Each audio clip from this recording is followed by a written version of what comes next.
Hello there and welcome back to my channel. Thank you so much for all the love in the last video. If you have not seen that video, check this one out right here. This was my first video for this new venture that I'm on this year when it comes to YouTube. I'm trying to move over a lot of my content that has traditionally been on Instagram or even my email list, and I'm trying to bring it here to YouTube so that I can just talk shop because I'm sorry, I'm very good at getting young kids to write, and I'm very good at inspiring and helping educators run a really effective writing block, which in turn actually makes stronger readers in their classroom. So if that is something that is of interest to you, keep watching, hit the subscribe button, make sure you pay attention to all of the notifications that come through, because one of them is probably going to be me saying, hey, I have a new writing video for you. So without further ado, let's get into today's question,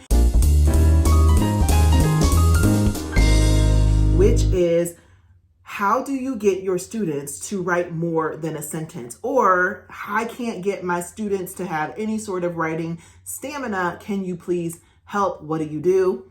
Yes, I've got you. All right. So what we're going to do in this video is we're going to talk about management, because the management of the writing block is actually what creates student independence, and student independence, because they know exactly what is expected of them and what they're supposed to do, in turn creates writers that are able to sustain for longer than one sentence or 3 minutes before they're saying, I'm done, I don't know what to do, what do I do next? I don't have anything else to write.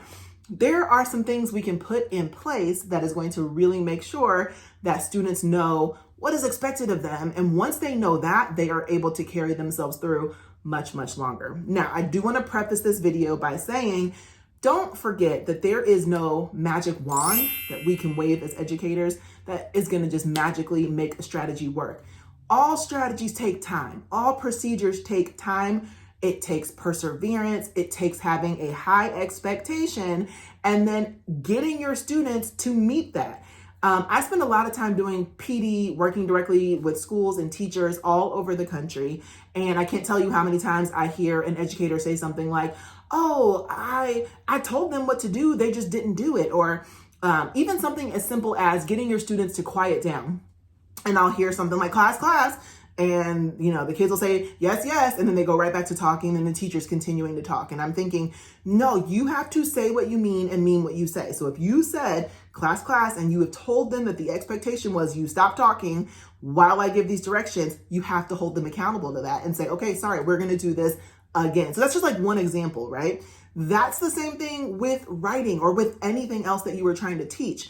Don't listen to this video or any other video on the internet or sit in a PD session and listen to a strategy, go back and try it in your classroom tomorrow. And then when the kids don't perform the very first time, think, oh, well, that was just too hard. Or my kids could never do that. Or, well, the population that I serve, no. We're not doing that, right? All kids, outside of any extenuating circumstances, right? Most children, if you set an expectation and you show them how to do it and you hold them to that expectation by demanding excellence and saying, I know you can do this, we're going to keep practicing until we get it right. I, in August, am ready to pull all my hair out because it's taking such a long time and it seems like the class is just not catching on to it. But then I stay the course, I keep the expectations high, and what happens come October? Oh, October is a beautiful time. November is even more golden because they have had an opportunity to acclimate to my expectations. I didn't give up in September because they didn't get it in August. And so I say all that to say, we're going to talk about some management things, and it might sound real good and shiny. I just don't want you to get into your classroom and think, I did everything she said and it didn't work. Stay the course. You're the professional. You're in charge. You're the educator in the room. You can do it. I believe in you. All right, so let's go. Let's get into this idea of management when it comes to writing. So the first thing is they have to know conceptually what you mean when you say write. And I say that because a lot of our poor babies, their understanding of writing is, my teacher makes me get a notebook out every morning and I have to try to put something in there. My teacher gives me a writing prompt paper and I have to read the little paragraph and give, an answer or make up a story. And my hand hurts and I don't even want to do that, so I don't really understand. a lot of children, their extent of knowledge when it comes to writing is some acronym. It's a race strategy. It's an Oreo persuasive paragraph. It's a hamburger paragraph. It's some sort of acronym or gimmick. And I'm not saying that there's anything wrong with gimmicks, but I'm saying if we keep giving kids gimmicks and we never really explain the broader idea of writing to them, that's what they think writing is. And if you don't like that, then guess what? You're going to think that you don't like writing, but that's not what writing is. Writing is everything. Writing is the Netflix TV shows that we're obsessed with. Writing is the speech that Malala gave that changed the world. Writing is literally everything. The novels we love to read, the informational manuals that we need in order to live our lives more efficiently. Writing is everything. And kids need to see that, okay? So getting them to understand what writing is conceptually, the way I do that, even starting in kindergarten, is focusing on the writing process.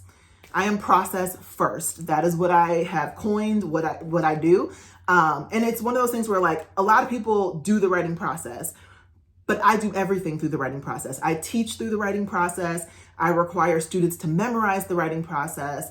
We work through it. Every single part of what I do is filtered through the writing process. And so with that, a couple things we're going to talk about. We're going to talk about the chant. We're going to talk about the writing board. We're going to talk about writing zones. And we're going to talk about the materials that also aid in that student independence. Because remember, if I can get them to be independent, that means they know exactly what they are supposed to do. And that means they should not be sitting around saying, I can't think of anything else. I don't know what we're going to squash all that, because they're going to know exactly what it is that they're supposed to do. So starting with this idea of the writing board, because if you are thinking about management, students need, well, let's just think about what it might look like in your classroom right now. I'm going to talk about my experience, because anytime I say this, I always have hundreds of teachers that resonate with this, right? So writing right now might look like, oh gosh, okay, I'm going to try to teach whatever the lesson is. I'm going to try to model something, and I'm going to, write it down, and the kids are going to watch me. And then I'm going to say, all right, it's your turn. Here's your paper. Go off and do this. And immediately the kids just hands up in the air. I don't know how to spell. And then they get stuck on spelling. They get stuck on punctuation. They feel frustrated, or they burn out after one sentence. And they're like, that's all I have to write. I can't think of any more. And what do? We run around and say, add more details. Oh, you can add more details. And the kids are like, lady, I barely even know what a detail is. So why do you keep telling me to add details to my writing? So if this resonates with you, let me know in the comments below. Just write like amen, and I'll know. So if there's a bunch of amens down there, then I'm gonna know that you made it this far into the video and that you feel me, right? So if writing has felt anything like that in your classroom, then it's independence that you need, okay? So let's think about this. So in that video that I tagged at the beginning, we talked about the writing process chant. I even put an example, a video of me doing the chant with a class. And that is something, again, that kids have to memorize. And I will do another video dedicated simply to the chant. So you can see exactly how I break that down. I even hold a chant challenge contest. I have my students go home, perform the writing process chant in any way they choose, as long as it's appropriate. And if their grown-ups want to send in the video, I show it to the whole class. It's a great time. And it really just like encourages them to all memorize the writing process chant. So the chant has now been memorized, and that's great. But then, like, what do you do after that? So a couple things to know. So there's a board, right? So I'm going to put a picture of the board right here. And this board is up, and you can see this is a student board. That's why you see students managing the board. This is something that I look at all the time, but I don't really touch it. I look at this all the time because this board is going to correspond with my writing zones, which we will get into in just a second. So this board is basically a visual representation of where all my students are in the writing process. And this was so helpful to me because before I would try different management systems, and my brain just doesn't work when there's a million things happening at once. And I can just remember like looking out into my classroom and being like, okay, we're supposed to publish these books, but half of you can't find your book. The other half, you're saying you're done. You don't have your name on your paper. Why are you on the counter? Please get off. Like, it was just a mess, right? This board really changed everything for me because I was able to look at this board and say, okay, I've got 3 kids. I planned it out today. I have 4 kids that are doing a draft. Some kids are editing, some kids are revising, etc. Right? So with that, this is something, there's Velcro on the back of these pictures, and they would come and they would move themselves through the writing process. Here's an important part though. This board goes right along with the writing process chant. Another part of this component are checklists. I call them success checks because I want the students to know exactly what has to happen on each step of this writing process. Okay. So before, we all start on first things first, pick an idea. Before they can move on to plan it out, there are very specific things that have to happen. I'll show you a few examples. So this is an example of second step, plan it out. And you can see they have to fill out their graphic organizer. And then this is the thing, you can customize this to whatever you want your students to do. So maybe in my classroom, I wanted them to simply fill it out. Then I wanted them to go through the work of maybe saying what the plan was out loud. And then they have to go check with a friend. That was a huge part for student independence because every success check that ends with go check with a friend, and there's even sentence starters there that I would teach them. And they would take their writing, their graphic organizer, and this checklist, and they would go take it to a friend and they would say, hey, I think I'm done with second step, plan it out. I'm ready to move to third step. Will you please double check and make sure I did everything I'm supposed to do? And the friend could say, okay, you filled out your planning sheet. I don't see any holes. Go ahead and tell me your plan. And the student would say, okay, well, here's the plan. And they would walk through what they wrote down. And I would coach the students on how to really listen to that conversation. And if your partner is sounding like they're not real sure, or, like, well, they tried to tell me their plan, but they forgot this part and they didn't know what they were, supposed to write, then I coach them to say, it does not sound like you are ready to move on yet, right? I'm putting some of the work, the cognitive load back on the student so that they can support each other. I get to circulate and listen to conversations like this. And if I need to intervene, great, I'll be there. But after some time, most of the kids are able to manage themselves when it comes to writing. So then the student might also look and say, yeah, your plan is done. You said exactly what you're about to go write on the next step. This looks great. Go for it. And they would say yes. And they would take their plan. They would go put it back and they would get the next set of materials and they would go to the next part of the writing process. And I will show you in just a second what all of that looks like. But you can see this is a way to manage this huge task called writing in a way that students know exactly what they're doing and what is expected of them. And I know exactly what students are doing without digging into 27 different little desks and opening folders and trying to find their writing. It's right there, okay? So here's where the magic happens, right? So we have the board. Then from here, the students are going to go into writing zones, all right? So I'm gonna show you a picture of the writing zone, so just take a minute and look at this. You can see I was blessed with a beautiful classroom this particular year. The kids were able to really spread out, but I've also been in classrooms that are very small and we had to get creative with where the zones were able to take place, but the zones were important. Number one, when I teach writing, I really want it to feel like a movie or a TV show where the kids are working on the school newsletter and it just feels like this really cool hustle bustle in there, and someone's typing something and it comes off the typewriter and they push back in their rolly chair and they hand it to somebody else, and someone's cutting out pictures and design. That's the vibe I want. I don't want writing to feel like this stuffy, get out your composition notebook, even though I'm wearing a composition notebook sweater. But anyway, I don't want it to feel stuffy, right? I want it to feel like fun and exciting and we are building something, especially in our lower grades where it's developmentally appropriate for them to be more hands-on. I don't want it to just be paper pencil. And so with this workshop feel, I create zones, and whatever part of the writing process they are on, they have to go report to that zone and do their work for that time. Okay. So now let's look at this classroom, right? So you see the kids in different parts. There's first things first, plan it out. This is so beneficial for a few reasons. As the teacher, I can walk around this classroom over and over and over. I can do laps, and I can coach, I can support. Kids can support each other because they're all doing the same thing. If all your kids are just all over the classroom, different parts of the writing process, and they need help, they might be wanting help on a revision strategy, and they turn over to somebody who is already publishing.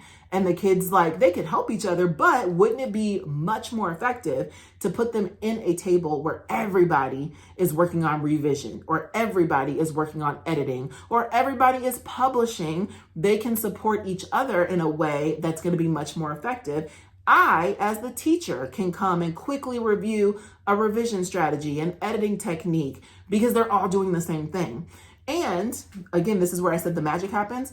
This is such a great way to use my writing board, because when I look at my writing board, that writing board had better match what I see in the classroom, right? So if I'm looking at the board and I see, oh, I have 5 kids that are revising today.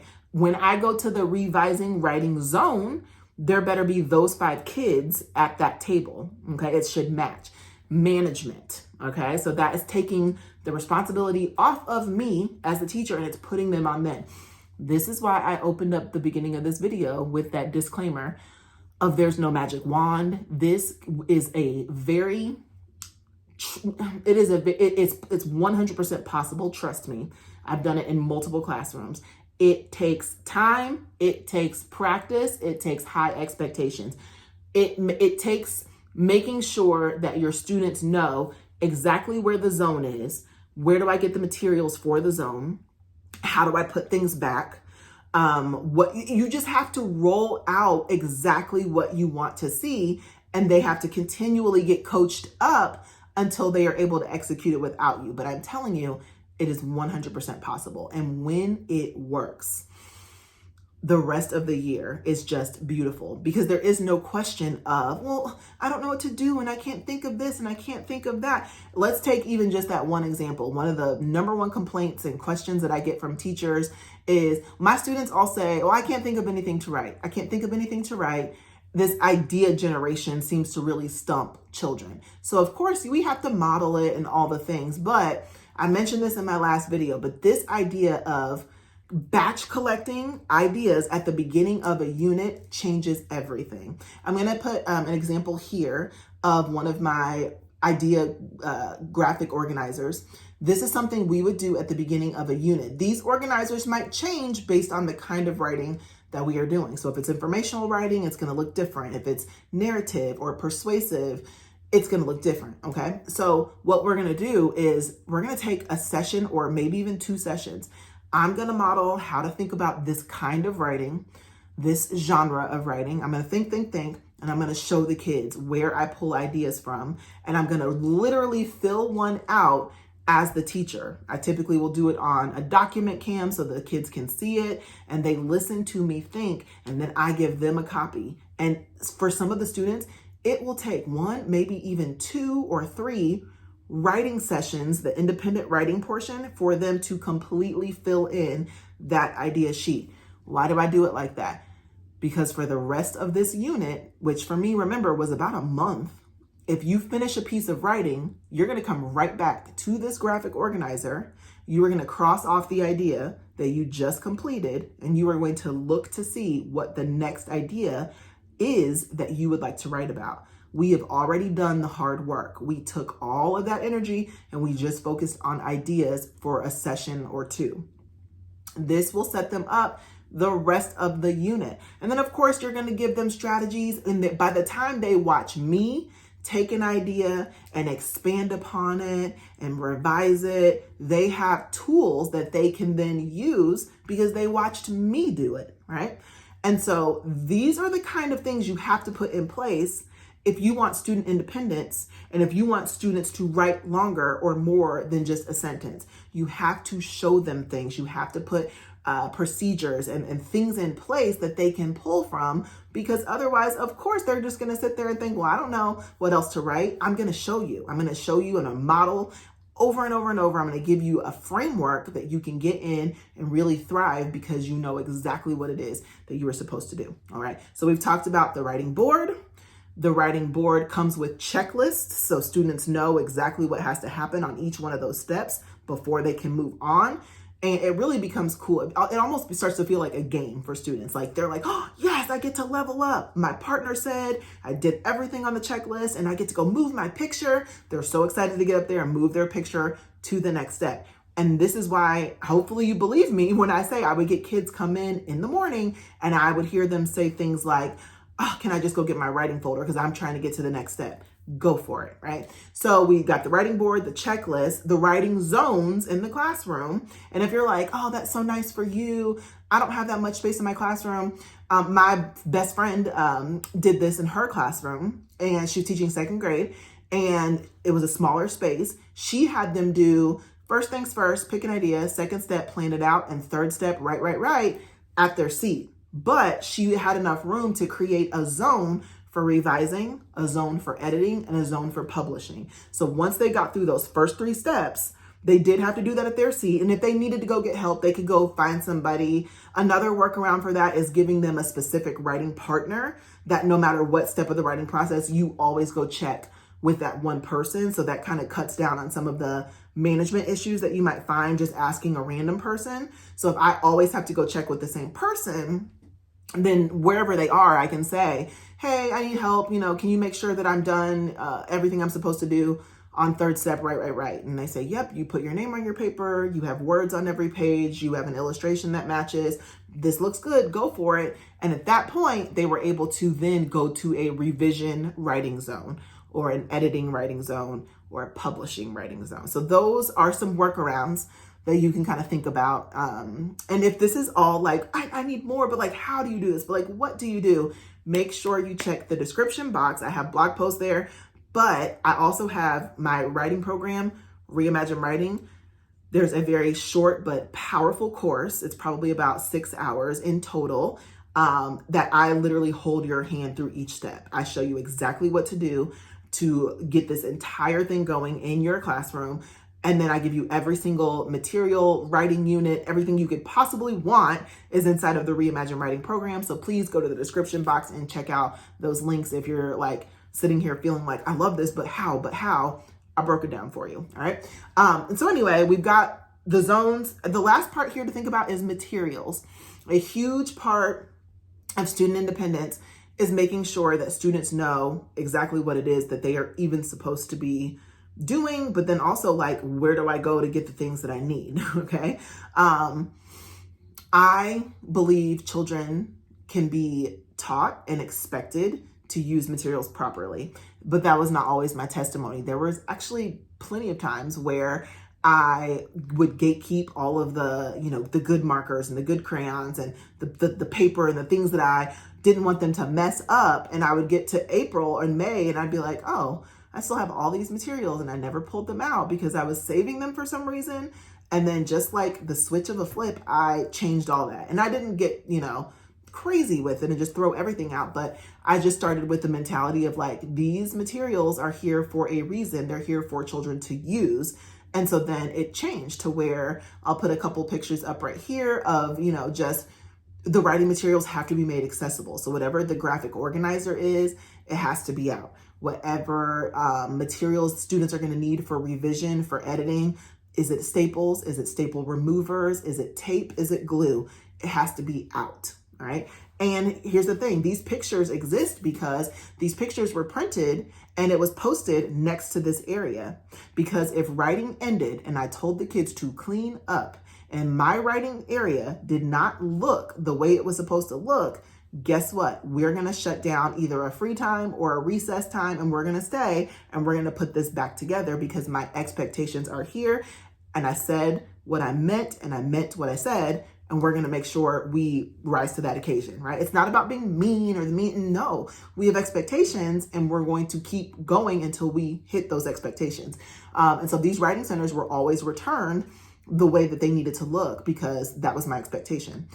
So you can see here, I'll just put a few more examples of just tools that were used for revising, editing, publishing, whatever the kids would need.